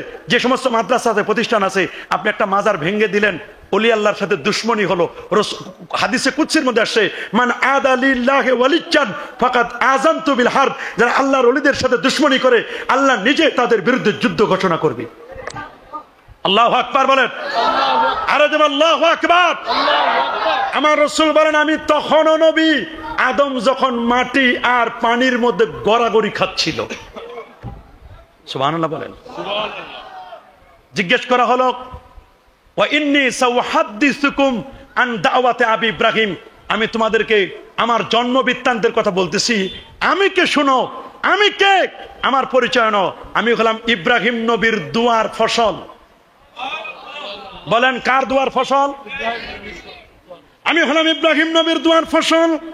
মিল্লাতু আবিকুম ইব্রাহিম, মুসলিম জাতির পিতা ইব্রাহিম আলাইহিস সালাম আমার জন্য দোয়া করেছিলেন।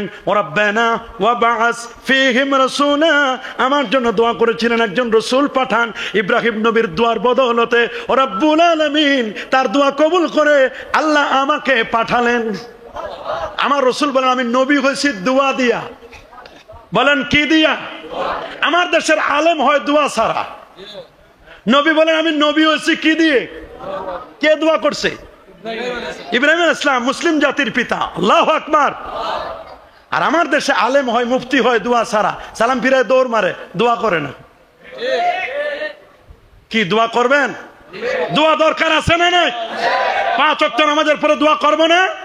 একজন মানুষ মাইয়েত তার জানাজার পরে সংক্ষিপ্ত করে কাতার ভেঙে একটু দোয়া করে দিব না? এই দোয়াটাই তো তার জীবনের শেষ পাওয়া আর চাওয়া। এইটাই যদি না করেন তা করবেন কি? গরু ছাগল মারা গেলে কেউ দোয়া করে না, মানুষ মারা গেলে তো দোয়া করে। হ্যাঁ, কেউ যদি গরু ছাগল চতুষ্পর্যন্ত মারা যায় তার দোয়া করা লাগবে না, মানুষ যদি মরে তাহলে তার জন্য দোয়া করতে রাজি আমরা। শর্ত হলো কাতার ভাঙতে হবে। সহিহ বুখারীর হাদিস, কাদেসিয়ার যুদ্ধের সময় একটা লাশ নবীর সামনে দিয়ে নিয়ে যাচ্ছে, ইহুদির লাশ। কার লাশ? নবীজি বুঝে নাই। নবীজি দাঁড়ায় গেলেন লাশটাকে দেখে। যখন লাশটাকে দেখে দাঁড়ায় গেলেন, সাহাবীরা বলল, হুজুর কোন লাশ দেখে দেখাইছেন জানেন আপনি? এটা ইহুদির লাশ। কার লাশ? রাসূল বলেন, হয়েছে কি? ইহুদির লাশ হয়েছে কি হয়েছে? মানুষ না এটা? আল্লাহু আকবার। ইহুদি হচ্ছে দেখে সেটা কি মানুষ না? আমি মানবতাকে স্যালুট করার জন্য, আমি মানুষের জন্য দাঁড়িয়েছি। রাসূল যদি একজন ইহুদির লাশ, ডেড বডির জন্য দাঁড়াতে পারে, আমরা নবীর ইজ্জতে, নবীর তাজিমে, নবীর সম্মানে একটু না দাঁড়াই, মুরব্বীদের সম্মানে একটু দাঁড়াই, ওস্তাদের সম্মানে একটু দাঁড়াই। এগুলো নাজায়েজ নয়, এগুলো ভালো কাজ। তবে সব ভালো সবাই ভালো লাগে না। গরুর গোশত যত দামি খাবার হোক না কেন, যত ভালো স্বাদের গোশত হোক না কেন, যার হাই প্রেশার ওর কপালে জুটবে না। যত ভালো করে দুধ চা রান্না করেন না কেন, মিষ্টি যদি একটু বেশি হয়, যার ডায়াবেটিক্স আছে ও তো এক ফোঁটাও খাবে না। কথা বলেন? আর কোনো কথাই নাই। যদি কোনো মতে খালি জন্ডিস রোগ হয়, যত দামি খাবার দেন মজা লাগবে না। অনেকের ইমানের জন্ডিসে পাইছে, নবীর প্রেমের কথা ভালো লাগে না, নবীর মহব্বতের কথা ভালো লাগে না। আমরা না 2 দিন ব্যাপী ঈদে মিলাদুন নবী মাহফিল করি। ভারতের হায়দ্রাবাদে ঈদে মিলাদুন নবীর মাহফিল করলো 1 মাস ব্যাপী। কতদিন ব্যাপী?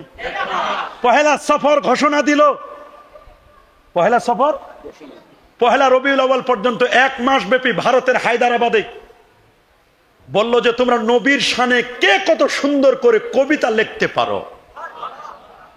সরকারি, বেসরকারি, আধা সরকারি স্কুল, কলেজ, ইউনিভার্সিটি সব জায়গায় বলে দিল, যাও তোমরা যে যত সুন্দর করে কবিতা লিখতে পারো। 1 মাসের মধ্যে কবিতা জমা হলো 1 লাখের উপর।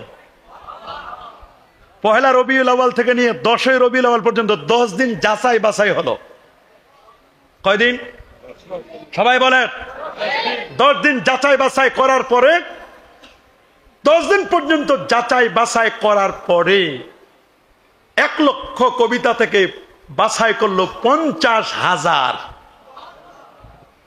ওইখান থেকে যাচাই করলো 25,000। যাচাই বাছাই করলো 10,000। 10,000 থেকে আরো বাছাই করলো 1,000।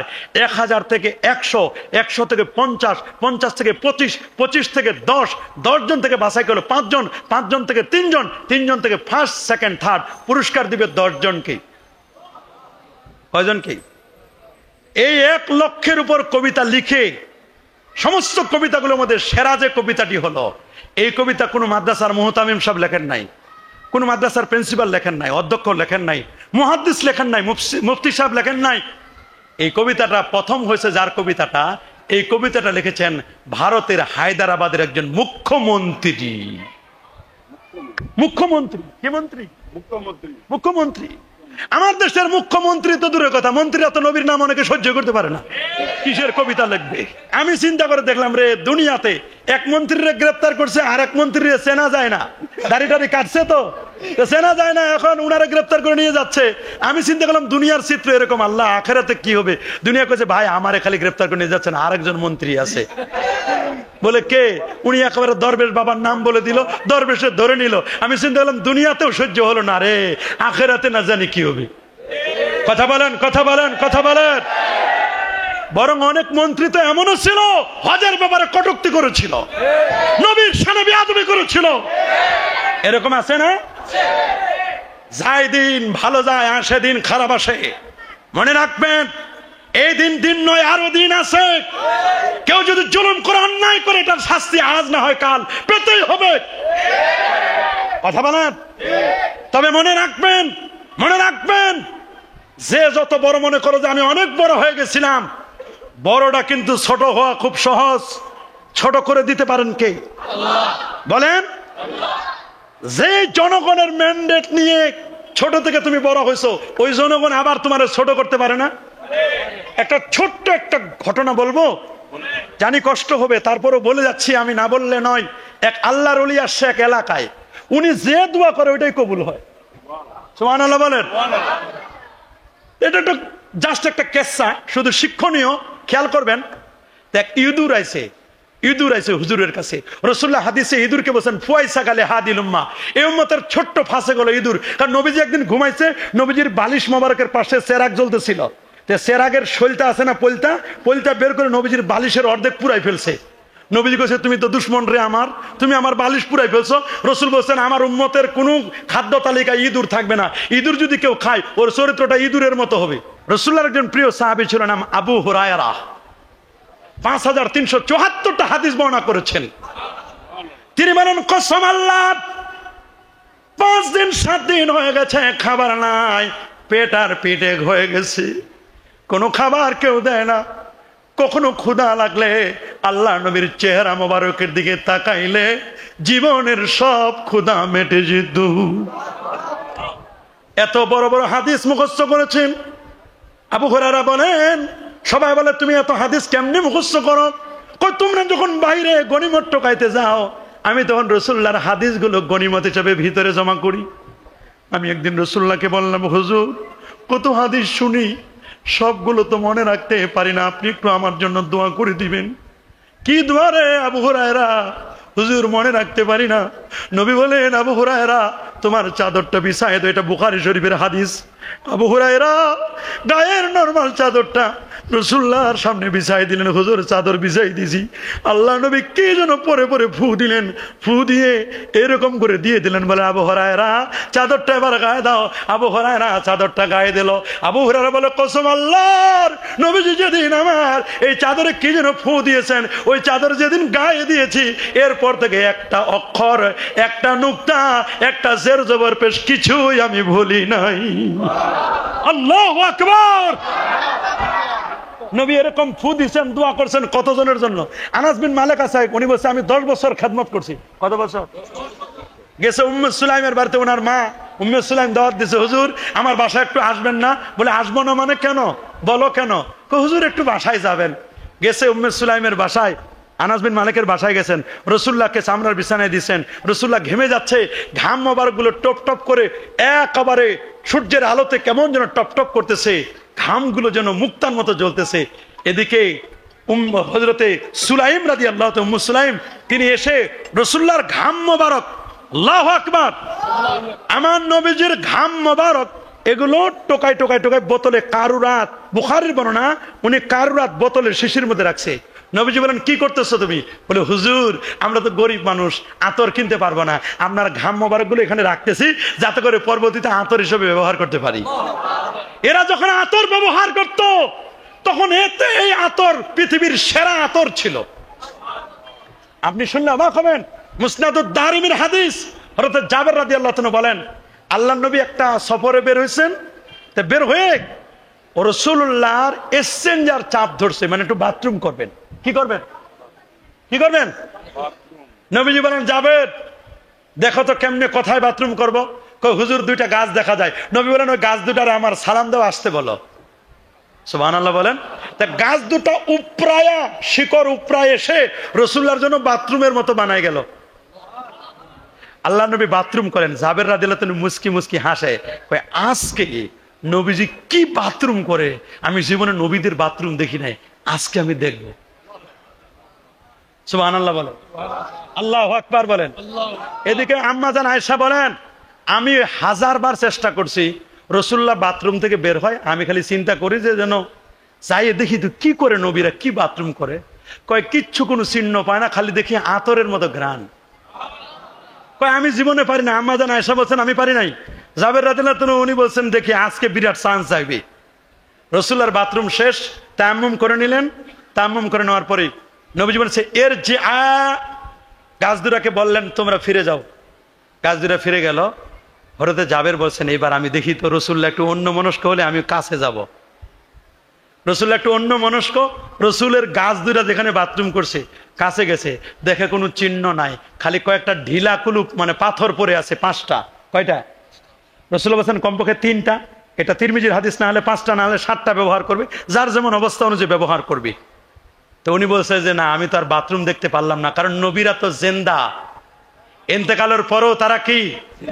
আল্লাহ জমিনকে নোটিশ করে দিয়েছেন, ইন্নাল্লাহা হারামা আলাল আরদি আন তাকুলা আজসাদাল আমবিয়া। কোন নবীর চুল পরিমাণ গোশত মজ্জা খাওয়া নিষেধ। যদি খাওয়ার দরকার হয়, নবীরা যখন বাথরুম করবে সাথে সাথে জমিন গ্রাস করে নেবে। বাথরুম খাও, নবীদের দেহ খাওয়া যাবে না। আর আল্লাহু আকবার, এটা সহিহ হাদিস। এই হাদিসটা সকল উলামায়ে কেরাম সহিহ বলেছেন, জমিনের পর হারাম করে দিয়েছেন। রাসূল বলেছেন, আনা হাইয়ুন ফি কবরি, আমি নবী কবরে জিন্দা থাকবো। শুধু আমি নয়, ইন্না আম্বিয়া আল্লাহে আহইয়াউন ফি কুবুরিহিম ওয়া হুম ইউরজাকুন, সমস্ত নবীগণ আপন আপন রওজা মুবারাকায় তারা জিন্দা। আল্লাহু আকবার বলেন। জাবের রাদিয়াল্লাহু আনহু বলেন, আমি গিয়ে দেখছি ঢিলা কুলুপ। আমি চিন্তা করলাম কিছুই তো পাইলাম না, ঢিলা কুলুপগুলো পকেটের মধ্যে নিয়ে নি। উনি পকেটে ঢিলা কুলুপ নিয়ে, ওই দিন জুমার দিন ছিল, জুমার আজান হয়ে গেছে, চলে গেছেন মসজিদে।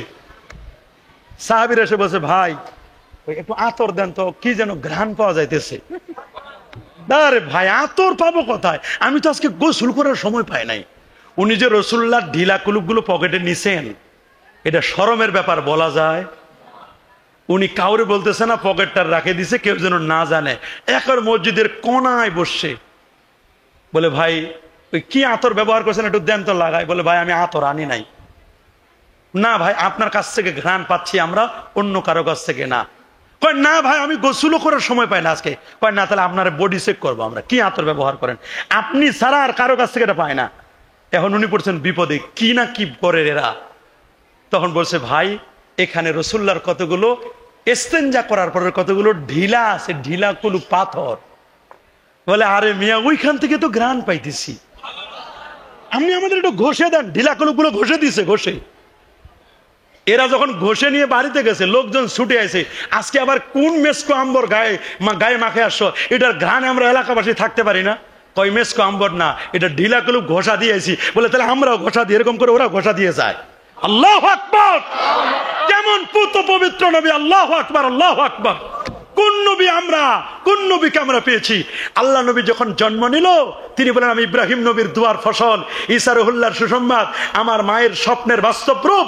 আমার মা যখন আমাকে জন্ম দিল, হিনা ওয়াদাআতনি, আমার যখন জন্ম দিল, আদাআত মিনহু নূরান, এই আমার দেহ থেকে যে নূর বের হচ্ছে, আদাআত মিনহু কুসুরাশ শাম, ওই নূরে 2500 দূরের বড় বড় প্রাসাদগুলো আলোয় আলোকময় হয়ে গেল, বড় বড় বিল্ডিং গুলো দেখা গেল 2500 কিলোমিটার দূর আমার নূরে আলোকিত হলো। আল্লাহু আকবার বলেন।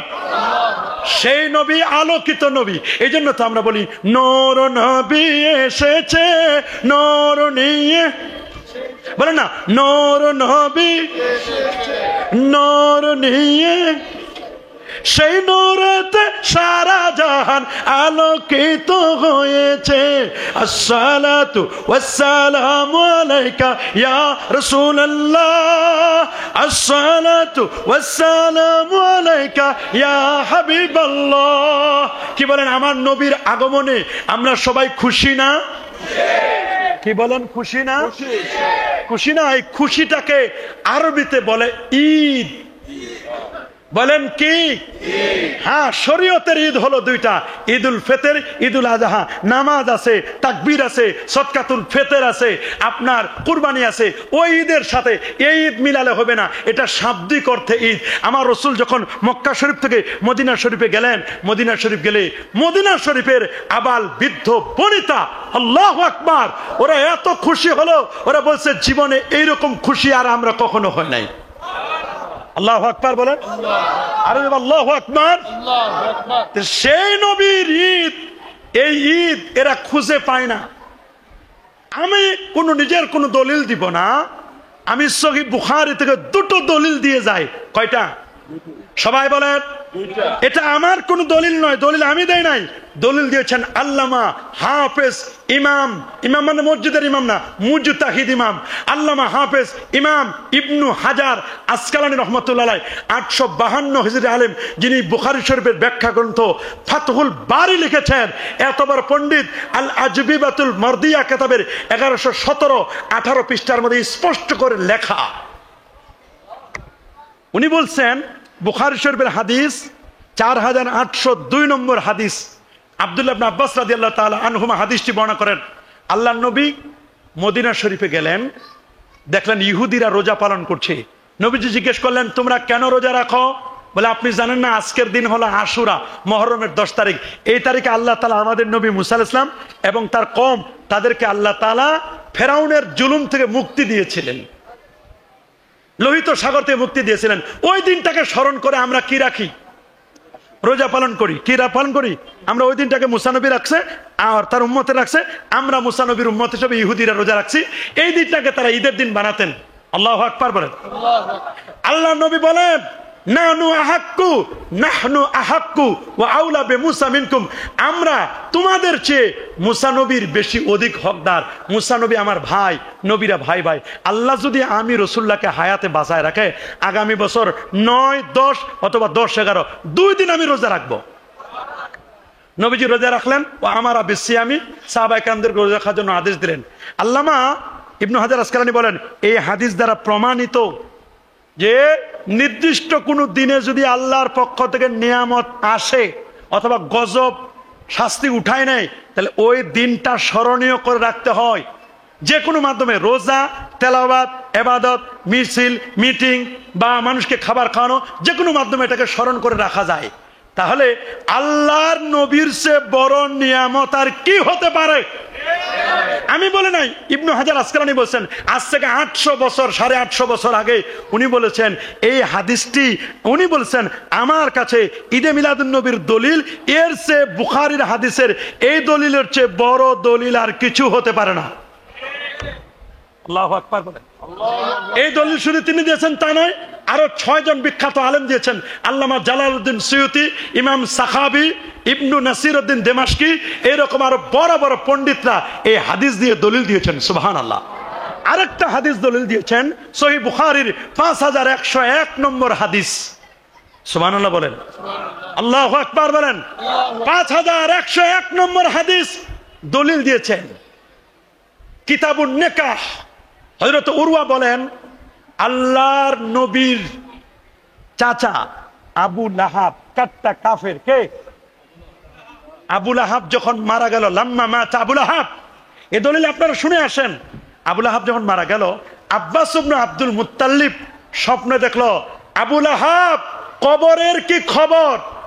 আবু লাহাব বলল, কবর আমারে খবর করে দিছে। কি খবর করছে? কয় বেশাররে হিবা, কবর আমাকে অনেক জ্বালা যন্ত্রণা দিয়েছে, 2 দিক থেকে চাপ দিয়েছে। তবে একটা খুশির সংবাদ, প্রত্যেক সপ্তাহের সোমবার 1 আঙ্গুলে আমি দুধ পাই আর 1 আঙ্গুলে আমি মধু পাই, এটা চেটে চেটে খাই, কবরের আযাবটা হালকা করা হয়। বলে এটা কেন হয় জানো? বলে কেন? ইবনু নাসিরউদ্দিন দেমাশকি বলেন, জামিউল আসার ফি মাউলিদিন নবীল মুখতার, প্রথম খণ্ড 196 পৃষ্ঠা, 8 খণ্ডের লেখা কিতাব আমার কাছে মজুদ আছে। এবার দেখলাম মদিনা শরীফের লাইব্রেরিতে বইগুটা কিনছে, মক্কার লাইব্রেরিতেও কিনা। আমি যা দেখলাম যে মাশাআল্লাহ, এরা মিলাদুন নবীর বইও কিনে, ভালো তো আলহামদুলিল্লাহ। পরে দেখলাম, আমি দেখাই দিলাম, দেখেন ইমাম ইবনু নাসিরউদ্দিন দেমাশকি উনি এটা দিয়ে মিলাদুন নবীর দলিল দিয়েছেন। উনি বলছেন যে আমার নবীর জন্মের কথা যখন রাসূলুল্লাহকে দুধ পান করেছিলেন হযরত সুয়াইবিয়া, কি নাম? যিনি ছিল আবু লাহাবের দাসী, এই দাসী আবু লাহাবকে কাবার সামনে গিয়ে মেসেজ দিল, শুনছো তোমার একটা ভাতিজা জন্ম নিয়েছে, তার নাম আকাশে আহমদ, জমিনে মোহাম্মদ। জন্মের আগে নাম রাখছে। আমাদের সন্তান জন্মের পরে 7 দিন পর নাম রাখি, ওনার জন্মের আগে নাম রাখছে। ঘরে বাতি জ্বালানোর মতো কিছু ছিল না, হুর গেলমানরা আসছে, তার ঘরে যে কত কিছু আছে তার কোনো শেষ নাই। সূর্য মনে হয় উদিত হয়েছে, সেই মোহাম্মদের তোমার ভাতিজা জন্ম নিয়েছে। বলে তুমি একটা গুড নিউজ দিছো, তোমার আমি কি দিব, যা তোরে 2টা আঙ্গুল দিয়ে ওই নবীর জন্মে খুশি আমি আনন্দে আতিশয্যে দাসীকে আজাদ করে দিলেন। এই যে নবীর মিলাদুন নবীতে নবীর জন্মে খুশি হয়ে দাসী সুয়াইবিয়াকে আজাদ করে দেওয়ার কারণে একজন কাট্টা কাফের আবু লাহাবের কবরে আযাব আযাব যদি হালকা হয়, আমরা মুমিন হয়ে ওলিয়া উলিয়াদেরকে মহব্বত করে নবীর প্রেমে টাকা পয়সা খরচ করে ঈদে মিলাদুন নবী পালন করে আমরা যদি ঈমান নিয়ে মরতে পারি, আমাদের কবরে আযাব হালকা হবে না? আমাদের আঙ্গুলের দুধ আর মধু আসবে না? আসবে না? উনি তো দুইটা আঙ্গুল দিয়ে ইশারা করছিলেন, আর আমরা তো পুরো দেহ দিয়ে রাসূলুল্লাহর মহব্বতে দাঁড়িয়ে সালাম জানাই। কথা বলেন না? তাহলে আমরা তো বিশ্বাস করি আমরা কবরে গেলে মধুও পাবো, দুধও পাবো, কবরে আযাবও হালকা হবে। এটা নবীর প্রেমের কারণে। কথা বলেন? তবে নবীকে ভালোবাসি এর অর্থ এই নয়। নবীকে ভালোবাসার অর্থ হলো নবীর সুন্নত গুলোকে লালন করতে হবে, পালন করতে হবে। 1 লক্ষ কবিতা থেকে যেই কবিতাটা প্রথম হলো ভারতের হায়দ্রাবাদের মুখ্যমন্ত্রীর লেখা কবিতা। কি ছিল সেই কবিতা? মাত্র 4 লাইনের কবিতা, আল্লাহু আকবার। তিনি কবিতা লিখেছিলেন, आहा अगर शरक तो गौरव हो एक माल का अंदर, अगर अरश तो फरश ऊपर दिरहम दिनार और बाहर से दुर्र फालज बाने कुहे तार और एक तरफ हो मेरे सैयद अबरार। তিনি বলছেন পূর্ব থেকে পশ্চিম, পূর্ব থেকে পশ্চিম, উত্তর থেকে দক্ষিণ পর্যন্ত যত খালি জায়গা আছে সবগুলো যদি দামি জিনিস দিয়ে যদি ভরপুর করে দেওয়া হয়, আরশ তো ফরশ, আরশ থেকে জমিন পর্যন্ত যত খালি জায়গা আছে সবগুলো যদি স্বর্ণ রৌপ্য দিয়ে যদি ভরপুর করে দেওয়া হয়, আর সমুদ্রের যত মণিমুক্তা আছে মণিমুক্তাগুলো যদি সিঞ্চন করে এনে পাহাড় বানায় দেওয়া হয়, সবগুলো এক পাল্লায়, আর এক তরফ হো মেরে সাইয়েদে আবরার, আর এক পাল্লায় যদি রাখা হয় আমার নবীজিকে, যদি বলা হয় তুমি নিবে কোনটি, ভারতের হায়দ্রাবাদের মুখ্যমন্ত্রী বলেন গোটা সম্পদ একদিকে, আরেক পাল্লায় আমার নবীজি, নবীকে রাখবো না, নবীর সাথে তুলনা চলে না। আমার নবী 1500 বছর আগে যে জুতো মোবারক নালাইন শরীফান, আমার নবীর স্যান্ডেল মোবারকের তলায় যে ধুলিকণাগুলো আছে, এর একটি ধুলিকণা যদি নবীর জুতো মোবারকের সাথে লাগানো একটা ধুলিকণা যদি এক পাল্লায় দেওয়া হয়, আর গোটা সম্পদ যদি ওই আরেক পাল্লায় দেওয়া হয়, রে ওই সম্পদগুলো আমি 2 পা দিয়ে লাথি মেরে ফেলে দিব।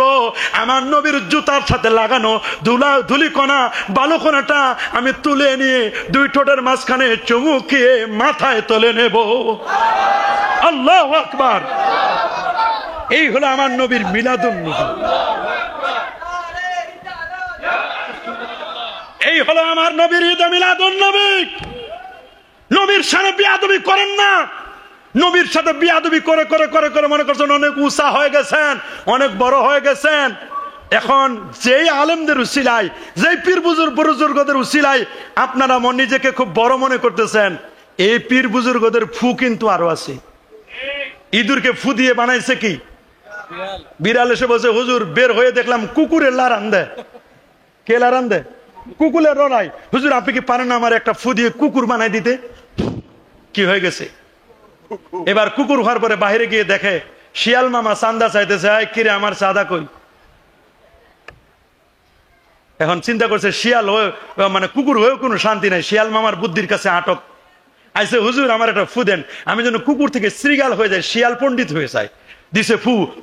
বাঘ মামা এসে বলছে কিরে আমার চান্দা 2-3 ধরে পায় না কেন? খাবার দাবার দাও না কেন আমারে, আমার জায়গা ঠিক রাখবা।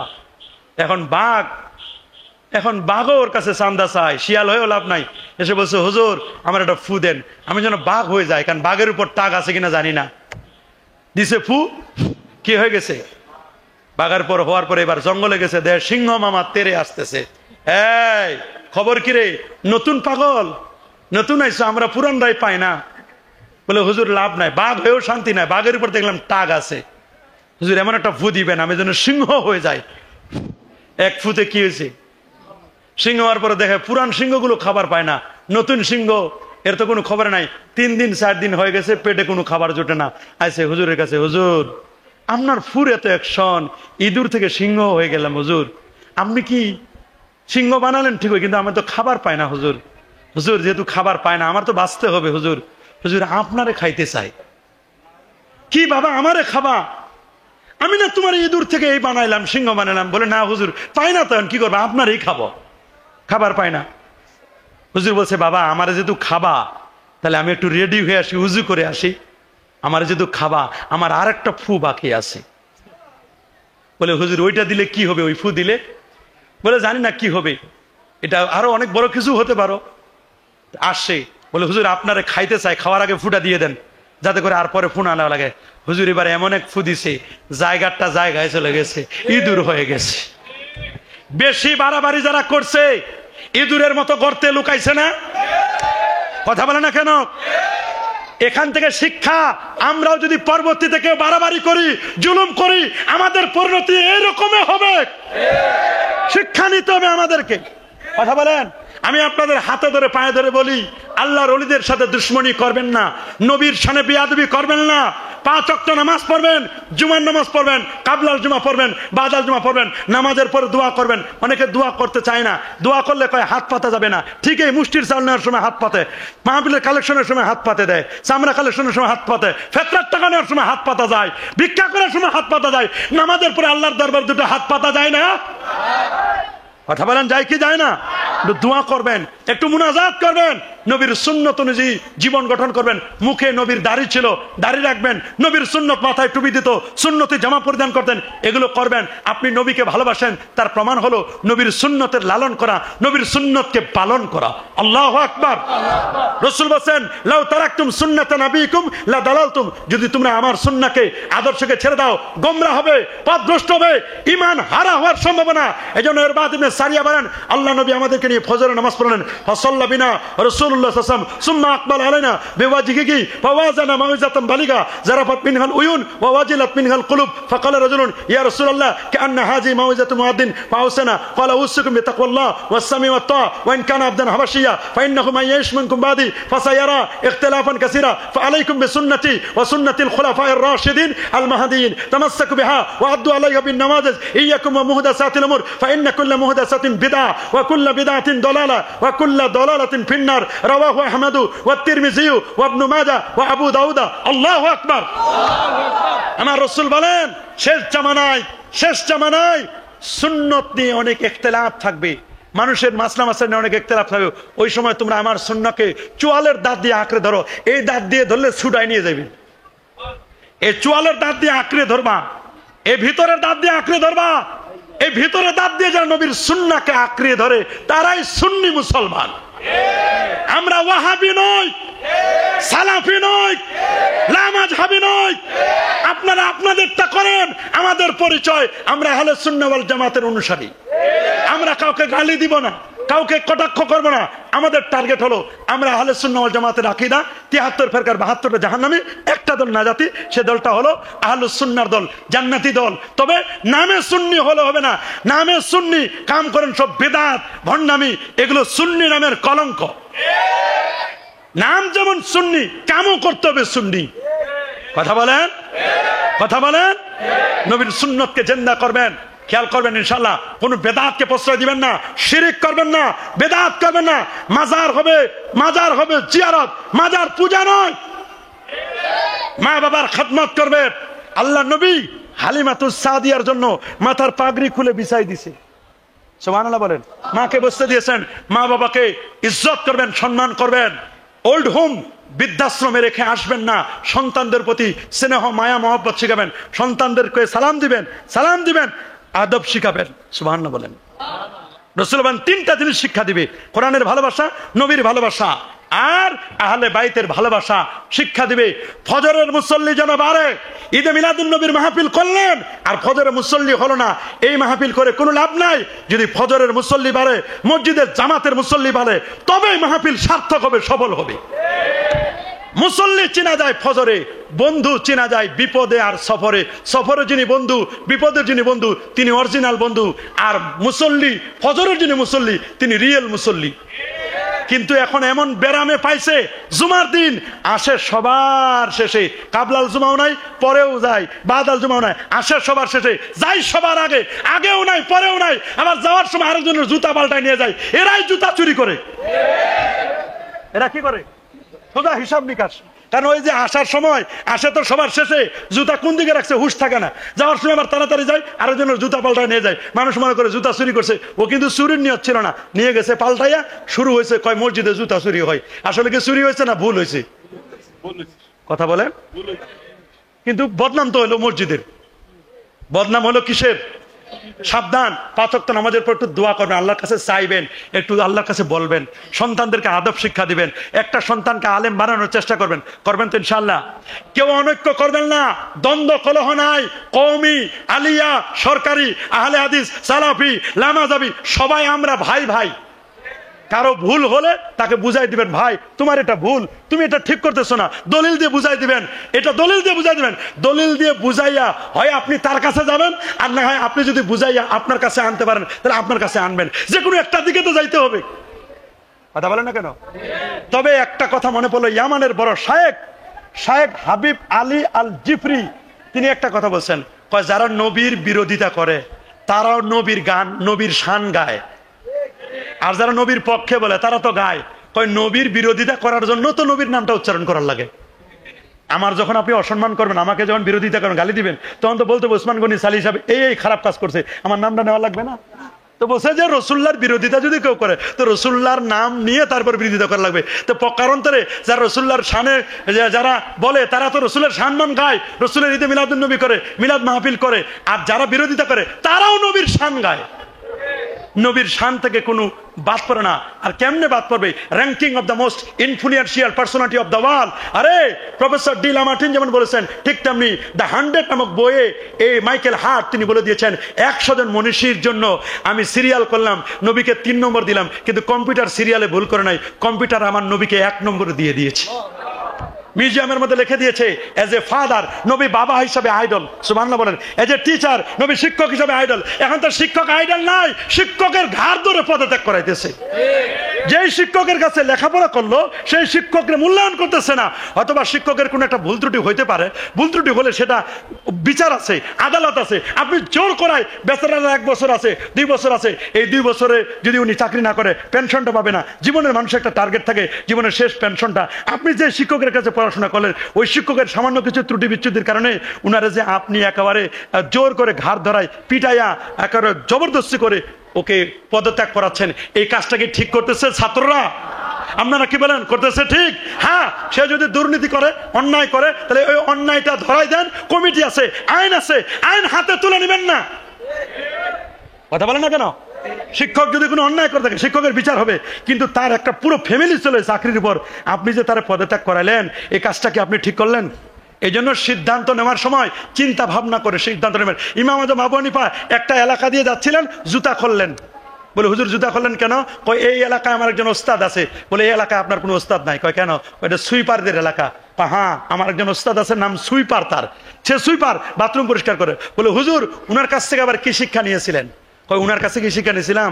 আমার ছাত্র জিজ্ঞেস করছে কুকুর কখন সাবালক হয়?